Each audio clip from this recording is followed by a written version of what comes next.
अहोई अष्टमी राधा कुंड स्नान इस बार 5 नवंबर को है। धार्मिक मान्यताओं के अनुसार जो निसंतान दंपति अहोई अष्टमी के दिन व्रत रखकर राधा कुंड में स्नान करता है, उसे संतान की प्राप्ति जरूर होती है। मान्यता है कि इस व्रत को रखने से संतान प्राप्ति के मार्ग खुल जाते हैं और साथ ही संतान का भविष्य, उसका स्वास्थ्य, उसका जीवन उज्जवल होता है।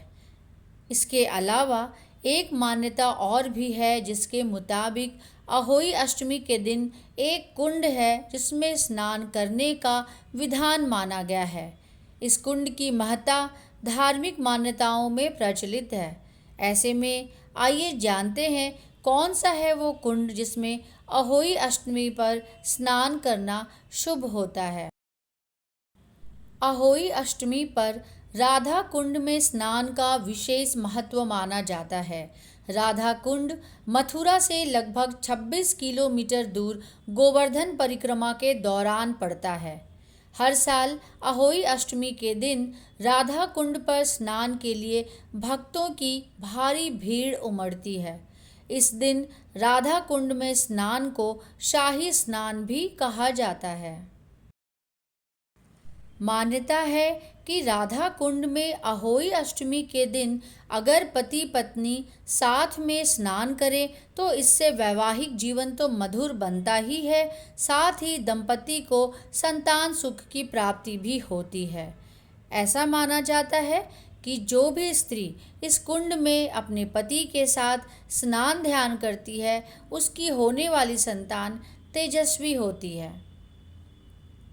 इस दिन राधा कुंड में स्नान करने से संतान का भविष्य उन्नतिपूर्ण होता है, संतान का भाग्य जाग उठता है और संतान के जीवन में अपार सफलता आने लगती है। वहीं अगर गर्भवती स्त्री राधा कुंड में स्नान करती हैं तो संतान का स्वास्थ्य हमेशा उत्तम बना रहता है, कोई भी बीमारी संतान को घेर नहीं पाती है।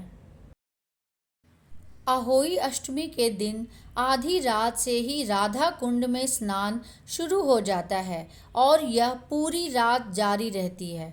स्नान के बाद लोग राधा कुंड पर कच्चा सफ़ेद कद्दू चढ़ाते हैं।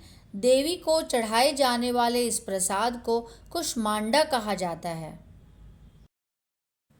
पंडितों और ज्योतिषियों ने राधा कुंड में स्नान करने के कुछ नियम बताए हैं।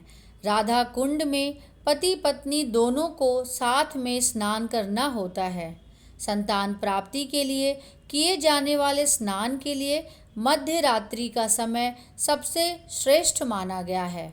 राधा कुंड में पति पत्नी को मध्य रात्रि के समय एक साथ डुबकी लगानी होती है। राधा कुंड में स्नान करने के बाद कृष्ण कुंड में भी स्नान करना आवश्यक है। कुंड में स्नान के बाद सफ़ेद कद्दू या पेठे का भोग लगाना अनिवार्य होता है। ध्यान रहे कि कुंड में स्नान करते समय साबुन या शैम्पू का प्रयोग नहीं करना चाहिए। स्नान के बाद तौलिया से शरीर साफ भी नहीं करना चाहिए। इस स्नान के बाद दान धर्म जरूर करनी चाहिए। अहोई अष्टमी के दिन राधा कुंड में डुबकी लगाना बेहद फलदायी माना जाता है। जिन जोड़ों को संतान प्राप्ति में समस्या आ रही है, अगर वो इस दिन राधा कुंड के पवित्र जल में डुबकी लगाते हैं तो उन्हें संतान की प्राप्ति अवश्य होती है। इसी मान्यता के चलते हर साल अहोई अष्टमी के दिन हजारों लोग मध्य रात्रि में राधा कुंड में डुबकी लगाते हैं और पूजा पाठ करते हैं।